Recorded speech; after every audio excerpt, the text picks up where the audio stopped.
साथ शिव गोपाल मिश्रा हैं जो महासचिव हैं all India railway men's federation के, सबसे बड़ी संस्था है।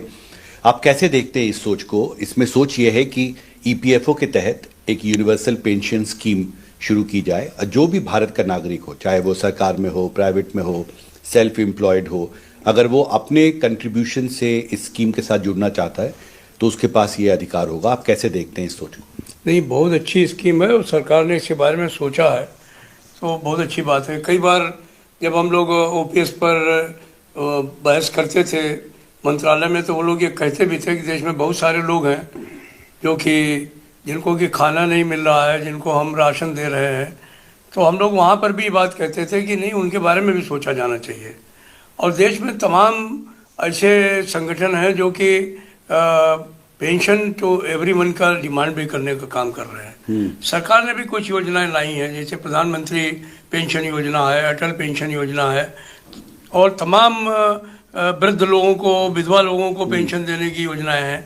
तो ये तो हर कोई मानता है कि जो है वो पेंशन एक ऐसा ज़रूरत है आदमी की बुढ़ापे में, रिटायरमेंट के बाद में, या अपना जब उसका काम बंद हो जाए, कोई किसान है काम नहीं कर पाए, कोई भी सेल्फ एम्प्लॉयड है काम नहीं कर पाए, तो एक परिस्थिति ऐसी बनती है जिसमें कि उसको कुछ न कुछ कहने से इमदाद चाहिए उसको। सरकार भी इस बात को मानती है। तमाम विदेशी गवर्नमेंट्स हैं, वहाँ पर लोगों को सोशल सिक्योरिटी ज़बरदस्त है। रिटायरमेंट के बाद में उनको जो है वो काफ़ी ठाठ उनके हो जाते हैं, उनको डोल मिलता है।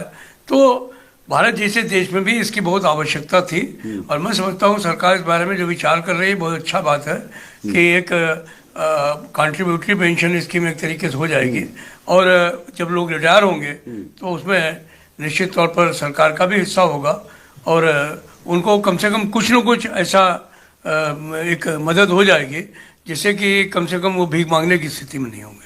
महत्वपूर्ण बात कही आपने। इससे पहले पेंशन स्कीम को लेकर आपकी कई दौर की बातचीत भी भारत सरकार के अधिकारियों के साथ हुई है, मंत्रियों के साथ हुई है। क्या उस बातचीत में इस बात का कोई संकेत या जिक्र सरकार की तरफ से आपके सामने आया था कि एक यूनिवर्सल पेंशन स्कीम भी देश में होना चाहिए? नहीं, इन शब्दों में तो नहीं आया, लेकिन कई बार जब सोमनाथन जी फाइनेंस सेक्रेटरी एक्सपेंडिचर थे तो उस समय या किसी जो है वो मीटिंग में जब गाबा साहब रहे तो ये एक ब्रॉडर इंटरेस्ट में ये जब बात होती थी तो वो लोग ये कहते थे कि सोशल सिक्योरिटी खाली सरकारी कर्मचारियों के लिए नहीं है, सारे देश के लोगों के लिए होनी चाहिए। तो एक दिमाग में बात लोगों के आती थी और कम से कम अगर हाईएस्ट लेवल पर लोग इस बात को समझते थे कि इसका होना चाहिए, तो अगर कैबिनेट सेक्रेटरी सोचे, फाइनेंस सेक्रेटरी सोचे तो कहीं ना कहीं पर वो विचार तो होता है। अब उसमें अगर सरकार का की नॉट मिल जाए और सरकार कहे कि नहीं भाई इसको आगे बढ़ाओ, तो फिर तो इसको लागू करने में कोई दिक्कत नहीं होनी चाहिए। जी, सूत्रों ने कहा है कि इस पर जल्दी ही स्टेक होल्डर्स के साथ कंसल्टेशन भी होगा जब एक प्रस्ताव तैयार हो जाएगा।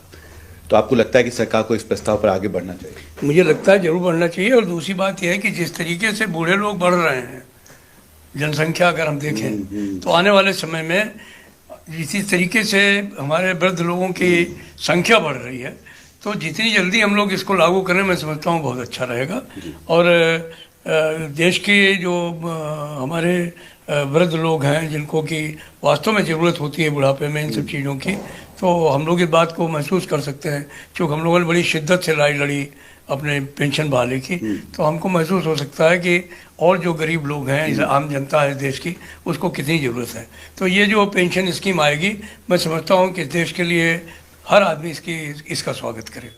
तो दोस्तों, यूपीएस में संशोधन करने के बाद सरकार के द्वारा यूपीएस को लेकर के नया गजट जारी किया गया है। तो इस पे जो शिव गोपाल मिश्रा जी का बयान आप लोगों ने देखा दोस्तों, इसमें यूपीएस में संशोधन की बात इसलिए उठी और नया गजट इसलिए आया क्योंकि दोस्तों 30 लाख जो एनपीएस भोगी कर्मचारी हैं उनमें से मात्र 30,000 भी यूपीएस को एक्सेप्ट नहीं किए हैं। तो सरकार के पास एक अच्छा मैसेज गया कि यूपीएस के पूरे देश के कर्मचारी विरोध में है, तो वे यह प्रोपेगेंडा अपना रहे हैं कि हम यूपीएस में कुछ और संशोधन कर दे ताकि कर्मचारी यूपीएस ग्रहण कर ले। इसके अलावा दोस्तों आप सभी जानते हैं कि अलग अलग जो रेलवे का डिपार्टमेंट है, अलग अलग जो केंद्रीय कर्मचारी है, उनके बड़े अधिकारियों के द्वारा कर्मचारियों को मोटिवेट किया जा रहा है कि यूपीएस आप ग्रहण करिए, लेकिन कर्मचारी यूपीएस को पूरी तरह से अस्वीकार कर दिया है।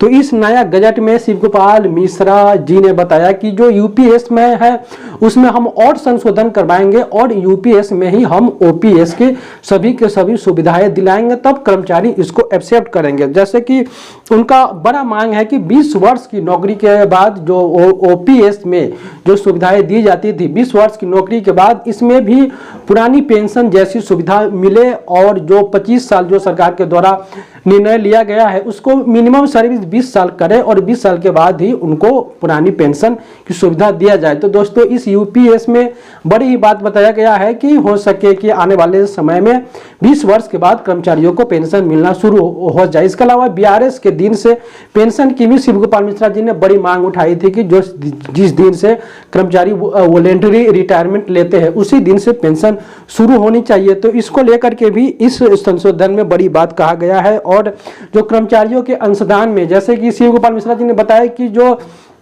सरकार के द्वारा जो कर्मचारी का जो अंशदान है उनको जब्त कर लिया गया है और पिछले 1 साल की सैलरी उनको दिया जाता है, तो उन्होंने कहा कि हम पूरी तरह से हम इसमें सरकार के पास वर्ताए कर रहे हैं कि जो कर्मचारी का अंशदान है हम पूरी तरीके से वापस दिलाएंगे।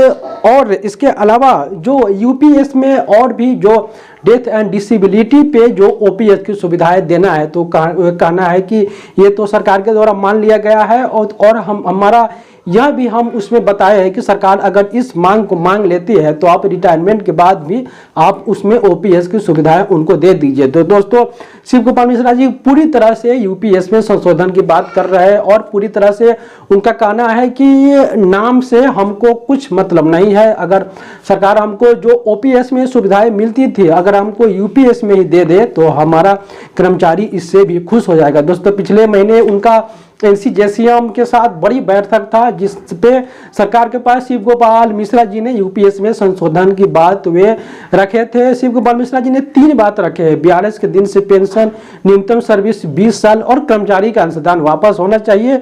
उसके बाद हम लोग यूपीएस हमारा कर्मचारी एक्सेप्ट कर लेगा। तो सरकार के द्वारा इसमें संशोधन करने के बाद यूपीएस पे नया गजट जारी हुआ और न्यूनतम सर्विस 20 वर्ष इसमें किया गया है। आने वाले समय में और भी जो प्रमुख मांगे हैं उस प्रमुख मांगों को शिव गोपाल मिश्रा जी पूरी करवाएंगे। इसके अलावा वे एनपीएस, यूपीएस और 8वां वेतन आयोग में हो रहे विलंब को लेकर के 19 सितंबर को पूरे देश के सेंट्रल गवर्नमेंट कर्मचारियों को लेकर के वे विशाल धरना प्रदर्शन और आंदोलन की निर्णय लिया है कि हम इस मांगों को अगर हमारी सरकार के द्वारा पूरी नहीं होती है तो हम 19 सितंबर को अलग अलग रेलवे डिवीजन जोन में एआईआरएफ के कार्यकर्ता के द्वारा इसको विशाल प्रदर्शन किया जाएगा। उन्होंने सभी कर्मचारियों से यह निवेदन किए। तो दोस्तों यह बहुत ही बड़ा कर्मचारियों के हित में लिया गया बहुत ही बड़ा फैसला है। आने वाले समय में तो यही उम्मीद जताया जा रहा है कि यूपीएस में और भी संशोधन जो होना है वह संशोधन होगा और यूपीएस ही ओपीएस बना दिया जाएगा। इसके अलावा शिव गोपाल मिश्रा जी पूरी तरीके से सरकार से वार्ताएं कर रही है। दोस्तों हाल फिलहाल में उन्होंने अंतर्राष्ट्रीय श्रम संगठन जिनेवा में गए थे, तो वहां भी इस बात को जो कर्मचारी हितैषी क्या और पॉलिसी आना चाहिए इसको लेकर के उन्होंने जिनेवा की बैठक में उन्होंने चर्चाएं की है और वे जो भी चर्चाएं हुए हैं लेबर लॉ को लेकर के वह आकर के वे भारत में भी जो कर्मचारियों को ऊपर हो रहे हैं जो उनके साथ सरकार जाति कर रही है उनको लेकर के भी वे सरकार से वार्ताएं कर रही है और आंदोलन करने को लेकर के भी उतर चुके हैं। आने वाले समय में इसके अलावा जो भी अपडेट आएगा आप तक हम पहुंचाएंगे। दोस्तों आपसे एक